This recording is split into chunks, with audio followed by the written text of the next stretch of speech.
اے رسول امین. آپ کے پاس یہ ساؤنڈ میں جو کچھ ریورب یا کوئی ڈیلے وغیرہ کچھ نہیں ہے تو اس کو میں جب نعت پڑھتا ہوں تو تھوڑا سا کھولو اس کو. اے رسول امین خاتم المرسلین تجھ سا کوئی نہیں، تجھ سا کوئی نہیں. اے رسول امین خاتم المرسلین تجھ سا کوئی نہیں، تجھ سا کوئی نہیں. ہے عقیدہ یہ اپنا بصدق و یقین تجھ سا کوئی نہیں، تجھ سا کوئی نہیں. اے رسول امین خاتم المرسلین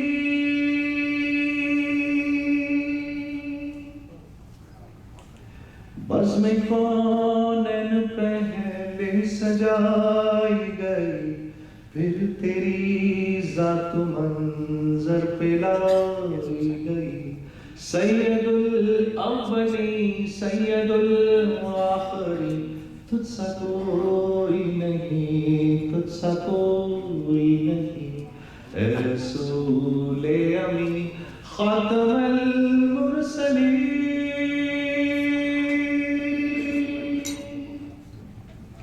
مصطفیٰ مجتبیٰ ہو مصطفیٰ مجتبیٰ تیری مداح و ثنا میرے بس میں نہیں، دسترس میں نہیں. دل کو ہمت نہیں، لب کو یار نہیں، تجھ سا کوئی نہیں، تجھ سا کوئی نہیں. اے رسول امین خاتم المرسلین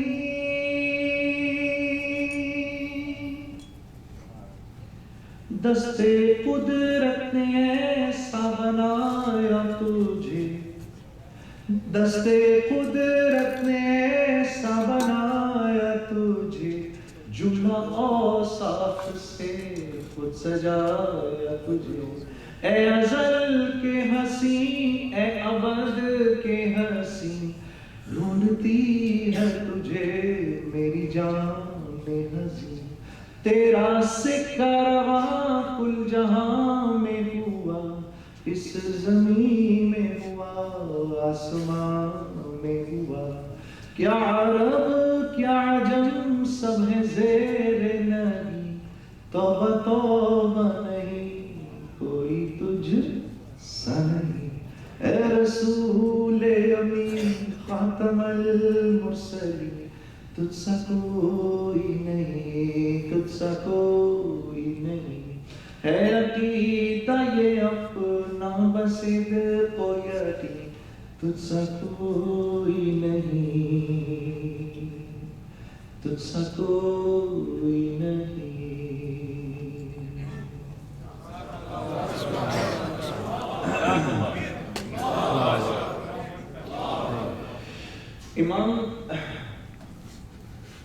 امام دوسری کا نام آپ لوگوں نے سنا ہوگا، کچھ نے سنا ہے کچھ نے نہیں سنا. میں یہ سمجھتا ہوں کہ اس مجلس میں اگر ان کا تھوڑا سا ذکر کیا جائے، ان کا بتایا جائے وہ کون تھے اور وہ کیا کر گئے، تو یہ ایک بڑی ایک انکریڈبل سی بات ہوگی. بیکاز مجھے ایسے لگتا ہے کہ ایک بہت بڑا مجمع ایسا بیٹھا ہے جو ان کے بارے میں نہیں جانتا. قصیدہ بردہ کا نام سنا ہوگا آپ نے، قصیدہ بردہ. بردہ کہتے ہیں چادر کو، بردہ کہتے ہیں چادر کو.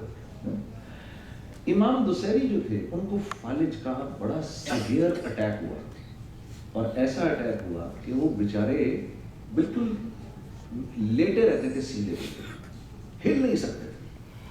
ہاتھ ٹانگ گردن کچھ بھی نہیں ہلتی تھی ان کی. یہاں تک کہ اگر آپ کو بتاؤں اللہ نے زبان کے اندر بھی وہ بیماری بھیجی کہ زبان بھی نہیں چلتی تھی، صرف دماغی سوچیں چلتی تھی، آنکھ پھرتی تھی دائیں بائیں. صرف اللہ کی طرف سے ایک حال آیا. لیکن اس پر بھی دماغ چل رہا ہوتا تھا. تو لیٹے لیٹے اللہ کی نبی کی شان میں انہوں نے اشعار لکھنے شروع کر دیے، لیٹے لیٹے. ابھی اس کو وہ لکھ بھی نہیں رہے، دماغ میں بنا رہے، بنا کر ان کو یاد کرتے جا رہے ہیں، دماغ میں ان کو یاد کرتے جا رہے ہیں، کرتے کرتے کرتے کرتے کرتے کرتے 150 کے قریب لکھ دیے. اب یار محبت ہو تو ایسی ہو. محبت کیا ہے؟ دل کا درد سے معمور ہو جانا، متائے جاں کسی کو سونپ کر مجبور ہو جانا. میں کیا کروں بیٹا، میں کیا کروں بیٹا، I'm sorry بیٹا، میں جانتا ہوں یہ چیز تجھے پسند ہے، لیکن میں کیا کروں بیٹا، اللہ اور اس کے رسول کا حکم نہیں ہے. ایسا باپ بھی تو ملے گا. تو میں مجبور ہوں بیٹا، اللہ کی مرضی کے خلاف نہیں جا سکتا بیٹا، I'm sorry. تو وہ امام دوسری نے 150 سے اوپر، کوئی روایت میں آتا ہے 90 کے قریب، ایک ہے کہ 150 سے اوپر وہ اشعار لکھ دیے. ایک دن رات کو سوئے گئے تو خواب میں رسول اللہ صلی اللہ علیہ وسلم کی زیارت ہوئی. آپ صلی اللہ علیہ وسلم نے فرمایا دوسری سنا میرے لیے کیا لکھا ہے؟ کہا یا رسول اللہ. اب اس کو زبان اللہ نے چلنے کی توفیق دی. یا رسول اللہ میری تو زبان بھی نہیں چلتی، میں کیسے سناؤں آپ کو؟ تو آپ نے اس وقت ایک چادر پہنی ہوئی، آپ نے وہ چادر اٹھائی اور کہا لے اوڑ اس کو، اور کھڑا ہو کے سنا. یوں کر کے پھینکی وہ چادر جیسے ہی جسم پر آئی تو سارے کے سارے جسم میں حرکت آ گئی. ٹھیک ہے، اٹھ کے بیٹھ گئے اور بیٹھ کے فرماتے ہیں کہ اللہ کے نبی صلی اللہ علیہ وسلم میرے سامنے بیٹھ گئے اور میں دوزانوں ہو کر ان کے سامنے بیٹھ گیا اور میں نے شروع کر دیا مولایا صلی وسلم محمد سید الکون. وہ شروع ہو گئے پڑھتے اور فرماتے ہیں کہ میری نظر رسول اللہ صلی اللہ علیہ وسلم کے چہرہ مبارک پر پڑی تو آپ کے چہرے پر مسکراہٹ تھی، آنکھیں بند تھیں اور آپ ایسے ایسے کر رہے تھے صلی اللہ علیہ وسلم. واہ، وہ جس کی ذات سے اللہ کے نبی کو سرور آ جائے وہ کیا مزے ہوں گے اس کے. ہاں جی، کہا میں نے پڑھتے پوری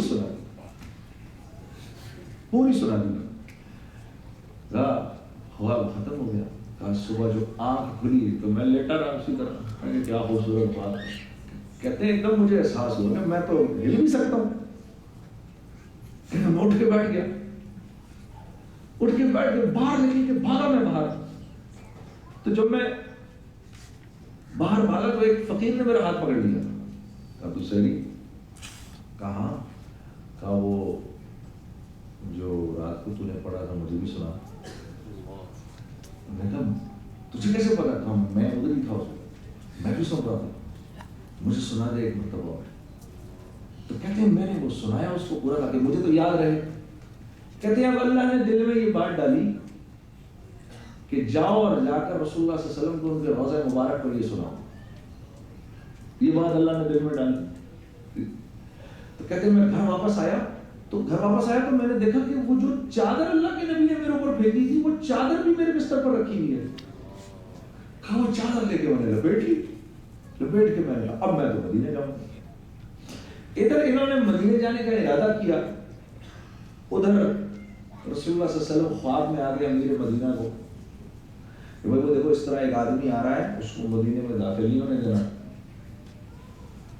تو امیر مدینہ کو سوچو خواب میں اللہ کے نبی ہیں اور اللہ کے نبی کسی کو خواب میں آئے تو اس کا مطلب یہ ہے کہ وہ اللہ کے نبی صلی اللہ علیہ وسلم ہی ہے، کیونکہ شیطان اللہ کے نبی صلی اللہ علیہ وسلم کا روح نہیں دھار سکتا. تو وہ امیر مدینہ کا ٹینشن ہو گیا، میرے لیے آرڈر آ گیا. اس نے باہر کوتوال بٹھا دی، پوری فوج بٹھا دی، وہی اس طرح کا کہ آدمی جو ہے نا وہ آنا نہیں چاہیے اندر. اب یہ جب مدینے کے امام دوسری مدینے کے قریب پہنچے تو ان کو پتہ چل گئی یہ بات. انہوں نے ساتھیوں سے کہا مجھے کسی صندوق کے اندر ڈالو. انہوں نے ان کو صندوق میں ڈال دیا اور جب صندوق کے اندر ڈال دیا تو وہ چلتے اب بھائی وہ تو اللہ کے نبی کے آرڈر پہنچے ہوئے تھے امیر کو، وہ نیک آدمی تھا. اس نے کہا بھائی میں کوئی قافلہ نہیں جائے گا، ان کے صندوق بھی چیک کرو. بندے تو چیک کریں گے صندوق بھی چیک کرو. وہ کرتے کرتے 40-50 صندوق تھے، اس نے سب کھلوا دیے. وہ بیچارے امام حسین صاحب بھی نکلا، انہوں نے ان کو پکڑا ٹھک جیل کے اندر. وہ یہ سمجھا کہ اللہ کے نبی صلی اللہ علیہ وسلم کی طرف سے کوئی سخت معاملہ ہے اس کے لیے، وہ اندر ڈال دیا اس کو. تو یہ رات کو بہت روئے، یہ میرے ساتھ کیا ہو گیا، بہت روئے. تو خواب میں اللہ کے نبی آئے دوبارہ سے امیر کو. آپ اس دفعہ مسکراتے ہوئے، ارے یہ تو نے کیا کیا اس کے ساتھ؟ میں تجھے یہ تھوڑے جیل میں ڈالے کو تھوڑی بولا تھا تجھے. بھائی میں نے کہا تھا اس کو، اس نے میری شان میں قصیدہ لکھا ہے، اور اگر یہ قصیدہ اس نے آ کر میری قبر پر پڑھ دیا تو میرے لیے لازم ہو جائے گا کہ میں قبر سے ہاتھ باہر نکال کر اس سے مصافحہ کروں. تو وہ میں نہیں کرنا چاہتا سب کے سامنے. صبح کو وہ اٹھا امیر، اس نے کہا بھائی یہ معاملہ تو اس کا اور اس کے نبی کا ہے، اس کا اور اللہ کا ہے، میں بیچ میں نہیں پڑھنے والا. اس نے کہا جی امام صاحب وہ کھولو گے. اور ساری خلقت مدینے کی جمع ہو گئی، ساری مدینے کی خلقت جمع ہو گئی. اور جب وہ جمع ہوئی تو سب نے یہ دیکھا، یہ گئے قبر کے پاس جا کے دو زانوں بیٹھے اور انہوں نے قصیدہ پڑھا. جو قصیدہ پڑھا ساری دنیا نے دیکھا کہ قبر میں سے ایک ہاتھ نکلا، اس نے آ کر امام بصری سے مصافحہ کیا. ہاں یہ ہیں سارے، یہ تو نعوذ باللہ یہ تو الف لیلہ کی کہانی نہیں ہے، یہ آپ کے ساتھ بھی ہو سکتا ہے. میں قسم کھا کر کہتا ہوں یہ ہوگا آپ کے ساتھ بھی. اور ہمیں اتنی محبت دکھانے کی ضرورت نہیں ہے جتنی پچھلوں نے دکھائی. ہم نے تو تھوڑا سا بھی کر دیا نا تو اتنا ملے گا انشاءاللہ، اتنا ملے گا. وہی اللہ آج بھی ہے، وہی نبی آج بھی ہے، اور دونوں جانتے ہیں کہ آج میرے بندے تھوڑے کمزور ہیں، ذرا بہت بیچارے، ان کی وہ سچویشن نہیں ہے جو پہلوں کی سچویشن تھی. تو آج تو ذرا بھی کوئی کچھ کرتا ہے تو اللہ کی مدد نصرت فوراً آ جاتی ہے. اس لیے تو میں آپ کے سامنے وہ کلام پڑھتا ہوں. میں نے کیا کیا کہ جب مجھے پتہ چلا اس کا، تو میں نے کہا کہ دیکھو عربی اتنی ہمارے عام فہم نہیں ہے پاکستان ہندوستان میں، کہاں سنتے ہیں لوگ اتنی عربی. تو میں نے اس کے کچھ اشعار کی اردو میں ترجمے کر دیے، اور میں نے وہ ترجمے پڑھے ہیں، وہ میں آپ کو تھوڑا سا سناتا ہوں. جب میں یہ درود پڑھوں نا مولا یا صلی، تو اچھا ہوگا کہ آپ میرے ساتھ اس درود کو پڑھیں، ٹھیک ہے؟ باقی اردو کے اشعار پھر میں خود پڑھ لوں گا. مولایا صلی وسلم دائما ابدا علی حبیبک خیر الخلق کلہم. مولایا صلی وسلم دائما ابدا علی حبیبک خیر الخلق کلہم. نہ کوئی آپ سا ہوگا، نہ کوئی آپ جیسا تھا. کوئی یوسف سے پوچھے مصطفیٰ کا حسن کیسا تھا. کوئی یوسف سے پوچھے مصطفیٰ کا حسن کیسا تھا. زمین و آسمان میں کوئی بھی مثال نہ ملی. مولایا صلی وسلم دائما ابدا علی حبیبک خیر الخلق کلہم. محمد سید الکونین والثقلین. محمد سید الکونین والثقلین والفریقین من عرب ومن عجم. مولایا صلی وسلم دائما ابدا علی حبیبک خیر الخلق کلہم. دلیل زندگی وہ ہے، کمال بندگی وہ ہے. کوئی بھی دور ہو اس میں معراج آدمی وہ ہے. کوئی بھی دور ہو اس میں معراج آدمی وہ ہے. وہی تو دین و دنیا ہے جو باتیں آپ نے کہیں مولایا صلی وسلم دائما ابدا علی حبیبک خیر الخلق کلہم رسول اللہ حبیب اللہ امام المرسلین رسول اللہ حبیب اللہ امام المرسلین کوئی بھی بات ہو ہر حکم ان کا معتبر ایسا کہ ان کا ہاں نہیں کہنا بھی ہے قرآن کے جیسا کہ ان کا ہاں نہیں کہنا بھی ہے قرآن کے جیسا حدیث پاک کہلائی جو باتیں آپ نے کہیں مولایا صلی وسلم دائما ابدا علی حبیبک خیر الخلق کلہم درود ان پر سلام ان پر یہی کہنا خدا کا ہے درود ان پر سلام ان پر یہی کہنا خدا کا ہے خدا کے بعد جو ہے مرتبہ صلی علی کا ہے خدا کے بعد جو ہے مرتبہ صلی علی کا ہے وہی سردار عالم ہے وہی غمخوار امت ہے وہی تو حشر کے میدان میں سب کی شفاعت ہے شفاعت کے لیے سب کی نظر ان پر لگی ہوگی مولایا صلی وسلم دائما ابدا علی حبیبک خیر الخلق کلہم ایک مرتبہ سب ساتھ پڑھ دیں مولایا صلی وسلم دائما ابدا علی حبیبک خیر الخلق کلہم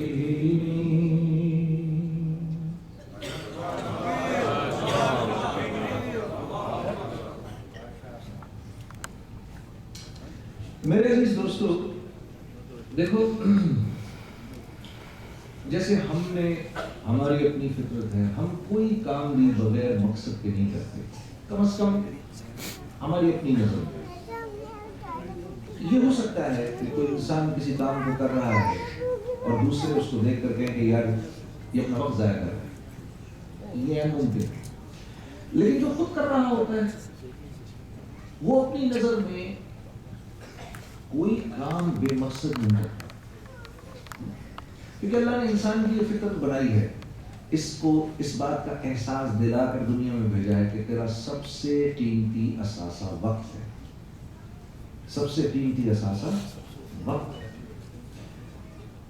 خودکشی کون کرتا ہے وہ کرتا ہے جس کو یہ سمجھ میں نہیں آ رہا کہ میں نے اپنے وقت کو کیسے گزارنا ہے تو وہ سامنے دیکھتا ہے کہ ایسا نہ ہو کہ مجھے 20 سال زندہ رہنا پڑے ایسا نہ ہو کہ مجھے 30 سال زندہ رہنا پڑے میرے سے تو 1 سیکنڈ نہیں گزار رہا تو وہ بدقسمتی سے خودکشی کے راستے کو اختیار کرتا ہے یہ وہ کرتا ہے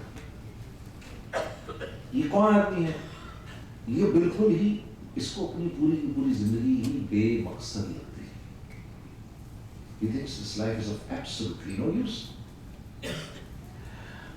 حالانکہ یہ زندگی اللہ رب العزت نے جنت کمانے کے لیے دی ہے یہ زندگی اللہ نے کیوں دی ہے جنت کمانے کے لیے ہم تو دنیا کی مخلوق ہی نہیں ہیں ہم تو بھائی صاحب کی چاہو کرسی ایسے کر دو حضرت تک آرام سے بیٹھ جائیں اللہ نے کرسی رکھے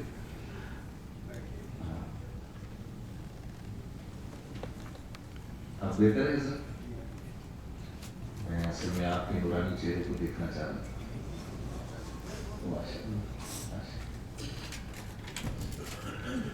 تو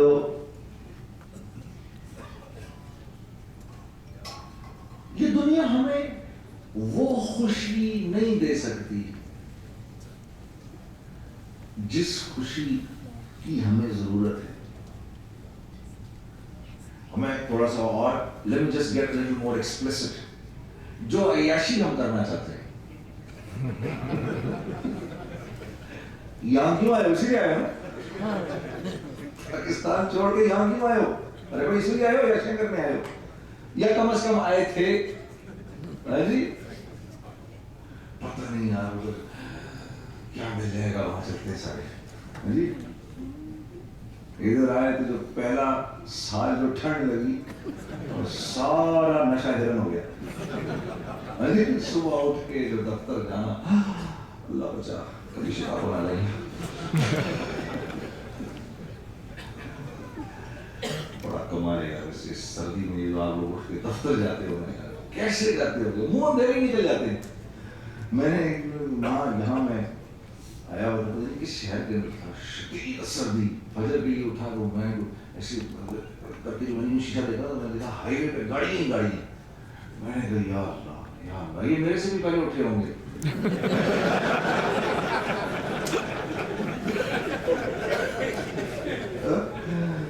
میرے سے بھی پہلے اٹھے ہوں گے بیچارے. پھر گئے ہوں گے سے جی آدھے سے زیادہ میں تو شیو ماری ہوگی بیچاروں نے کیسے کی ہوگی سردی میں جی.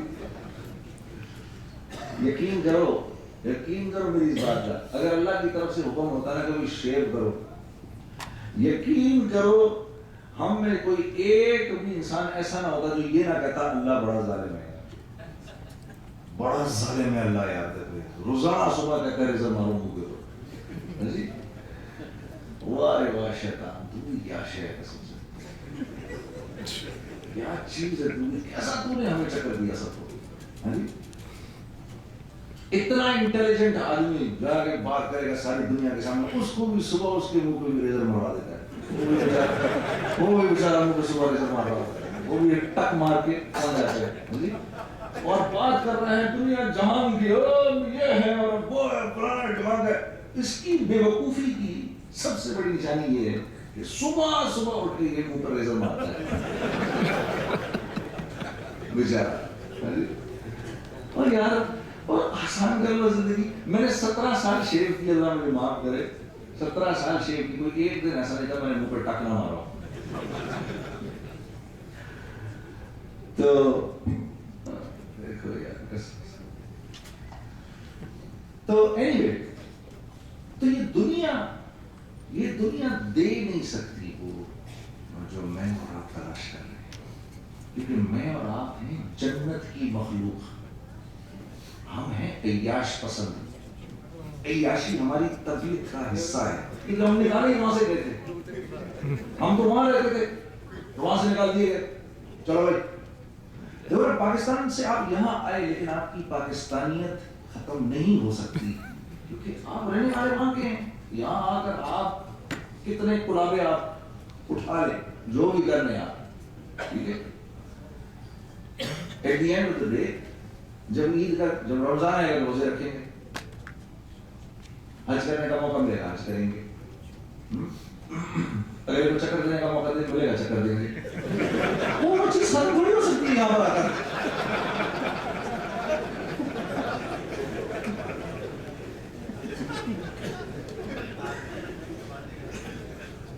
تو وہ فطرت نہیں ختم ہوتی, فطرت نہیں ختم ہو سکتی. ہماری فطرت ہے, اللہ نے ہمیں بنایا ہے اپنے ساتھ رکھنے کے لیے, یہاں بھیجنے کے لیے نہیں,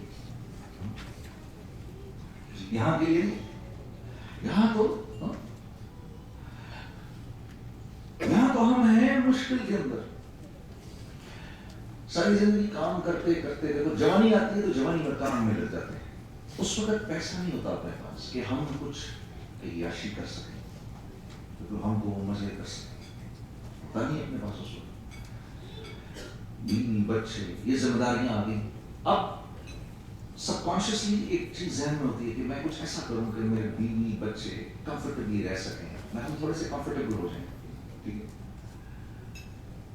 تو وہ اس میں کرتے جب تک زندگی میں مال اللہ بھیجتے ہیں, مال تو اللہ ہی کی طرف سے آتا ہے. یہاں پر آپ کتنے پاپڑ بیل لو, وہ آئے گا اسی وقت جب اوپر سے اٹ ول بی آرڈینڈ، اب دینا شروع کرو گے اس کو، اور وہ بھی اللہ دیکھ کے دیتے ہیں کیونکہ ایک نظام بنایا اللہ نے، ٹھیک ہے، امیر بھی بنائے غریب بھی بنائے تاکہ دنیا کا نظام چلے، عقل مند بھی بنائے جاہل بھی بنائے، ٹھیک ہے، طاقتور بھی بنائے کمزور بھی بنائے، سب کیونکہ دنیا کا تاکہ ایک نظام چلتا ہے، سب کے سب پیسے والے ہو جائیں گے تو پھر آپ سے چیزیں کون خریدے گا؟ کوئی بھی نہیں خریدے گا، بیکار ہو جائے گا سارا نظام۔ تو اللہ کا بنایا ہوا نظام ہے، وہ چلتا ہے۔ تو ایک عمر میں آ کے پیسہ بھی آ جاتا ہے اپنے پاس، لیکن جب تک وہ پیسہ آتا ہے تو وہ اندر کی اس پیسے سے عیاشی کرنے کی حس مر چکی ہوتی ہے، اب جسم ہی نہیں ساتھ دیتا، ٹھیک ہے، کیا آتا ہے؟ اور ایک وقت آتا ہے کہ پھر تو بالکل ہی وہ جو کچھ میں کرنا چاہتا ہوں وہ میں کر نہیں سکتا۔ تو یہ کیسا نظام ہے، یہ کیسا ایک نظام ہے، یہ چیز بے چین کرنا شروع کر دیتی ہے۔ اب اگر پتہ نہ ہو کہ میں یہاں آیا کیوں ہوں تو پریشان ہو جائے گا نا، اور میں کیا کروں اپنی زندگی کے ساتھ۔ میں جب یہاں پر کانسرٹ ٹورز وغیرہ پر آتا تھا تو میری ملاقات ہوتی تھی بینڈز وغیرہ سے، جو امریکن بینڈز ہوتے، تو میں ان بیچاروں کو جب دیکھتا تھا مجھے اس وقت احساس ہوتا تھا یہ لوگ کیا کر رہے ہیں، اپنی زندگی سے تنگ۔ جب شراب اندر چلی جاتی تھی تو پھر اندر کا حال کھلتا تھا، تو زندگی سے تنگ، تو مجھے وحشت ہوتی تھی، میں وہاں سے بھاگ آتا تھا کہ میں کہتا تھا یار اگر میں یہ سب کچھ کرتا رہوں گا کہ الٹیمیٹلی میرا بھی یہ حال ہو جائے گا۔ تو میں ایک دماغ میں ایک کانسٹنٹلی ایک وہ چل رہی ہوتی تھی، میرے ایک جنگ چل رہی ہوتی یار، because I want to be like these guys, I want to be like these guys, but look at these guys۔ ہاں جی، کرتے کرتے جب میں ان تک پہنچ گیا تو یہ ان کا کیا حشر ہوا، یہ تو میرے سے بھی بدتر ہے، کہیں زیادہ بدتر ہے، تو یہ ایک جنگ اندر چل رہی ہے۔ تو یہ جو عیاشیاں یہ کرنا چاہ رہے ہیں اور جو کر نہیں سک رہے، یہ تھوڑی ہے کہ اللہ ظالم ہے، نعوذ باللہ من ذالک۔ اللہ تو رحیم کریم رحمان، اور کیا کیا کچھ بتاؤں اللہ کیا ہے، کیسی اس کی محبت برس رہی ہوتی ہے ہر وقت ہمارے اوپر۔ تو یہ ساری چیزیں میرے ذہن میں ہیں، یہ اس بات کا ثبوت ہے کہ اس جہان کے بعد ایک جہان ایسا آنے والا ہے جہاں یہ ساری خواہشات ضرور پوری ہوں گی۔ ہاں، اور اللہ پاک اس کو سمجھا کیسے رہے ہیں، میرے بندو فلا تعلم، جانتا ہی نہیں ہو تم لوگ، فلا تعلم نفس ما اخفی لهم من قرۃ اعین۔ اتنے پیار سے یار، میں تو کہتا ہوں کوئی ماں بھی اپنے سے بچے سے بات نہیں کرتی جتنی محبت ٹوٹ کے بھری ہوئی ہے اس آیت کے اندر۔ ارے میری جان، جیسے تو کہہ رہا ہوں میرے بندے، تجھے کیا پتا کہ تیری آنکھوں کی ٹھنڈک کی میں نے کیا کیا چیزیں سنبھال کے رکھی ہے، یعنی ایسا پیار کہ بندہ مر کے ختم ہو جائے، یا اللہ اف بس بھی کرے۔